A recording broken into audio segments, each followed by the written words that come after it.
अस्सलामुअलैकुम प्यारे विद्यार्थियों, कैसे हो।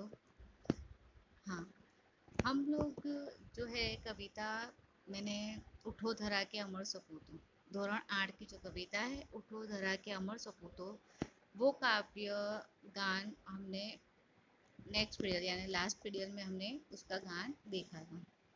आज इनके रचयिता द्वारका प्रसाद माहेश्वरी का जीवन के परिचय के बारे में हम जानेंगे। द्वारका प्रसाद माहेश्वरी का जीवन परिचय बहुत ही रोचक है। यहाँ पर हम इनके बारे में जो है वो जानकारी लेंगे।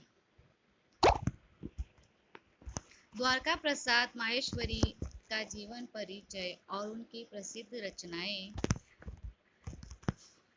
हिंदी के साहित्यकार थे। तो द्वारका प्रसाद माहेश्वरी जो है वो हिंदी के साहित्यकार, यानी इन्होंने हिंदी में बहुत से ऐसे साहित्य लिखे हैं। उनका जन्म 1 दिसंबर 1916 आगरा के रोहता में हुआ था। यानी आगरा के अंदर एक गांव है रोहता, उसमें उनका जन्म हुआ। शिक्षा और कविता को समर्पित द्वारका प्रसाद माहेश्वरी का जीवन बहुत ही चिंताक्रश और रोचक है। चिंताक्रश यानी चिंता करने वाले, जो इंसान फिक्र करता है, ठीक है, तो वो चिंता दूर होता है कि आगे मैं इसके बारे में क्या करूं। रोचक यानी आकर्षक है। उनकी कविता का प्रभाव सुप्रसिद्ध बाल साहित्यकार कृष्ण विनायक फड़के ने अपनी अंतिम इच्छा के रूप में, यानी इनके साथ फड़के जी थे, उनके बारे में इन्होंने बताया।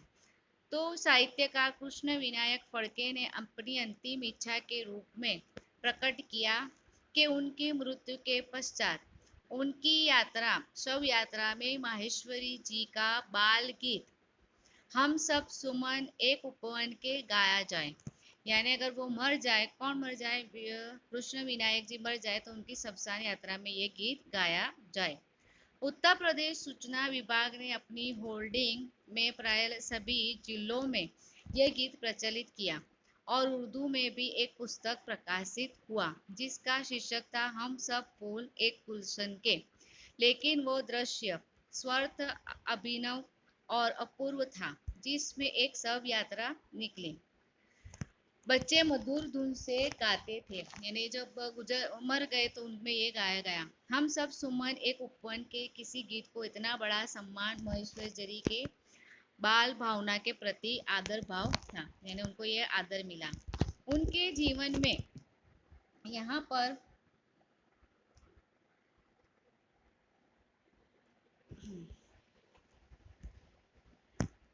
यहाँ पर उनके जीवन के बारे में बताया, ठीक है, कि भाई मैं अगर मर जाता हूँ, कृष्ण जी वो कि मैं मर जाता हूँ तो मेरे ये अंदर गाना चाहिए। उनका ऐसा ही एक था।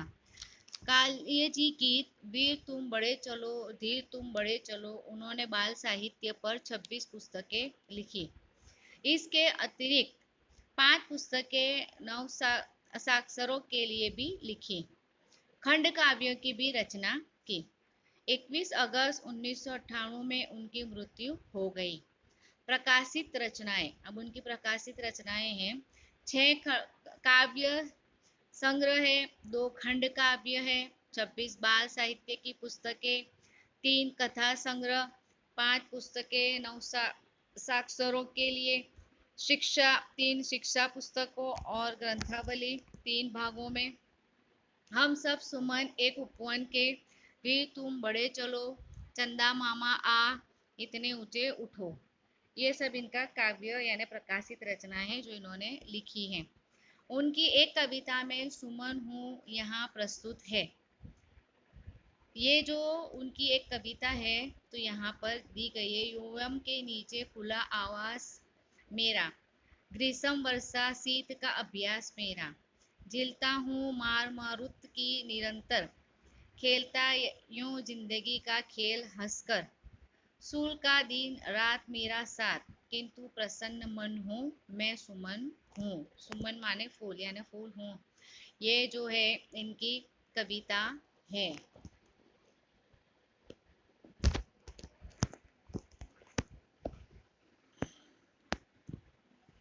यहाँ पर इनके खंड काव्य और इनकी रचनाओं के बारे में हम जान चुके हैं।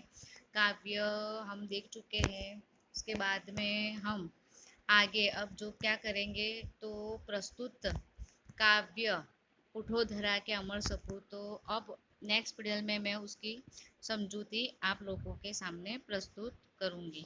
ठीक है, इस काव्य परिचय को मैं जो है इसका पीडीएफ या एक पेज देती हूँ, पिक भेज देती हूँ, उसमें से आप देख के या तो आपकी बुक के अंदर उसमें से देख के काव्य परिचय लिखिए। ठीक है, अस्सलाम वालेकुम।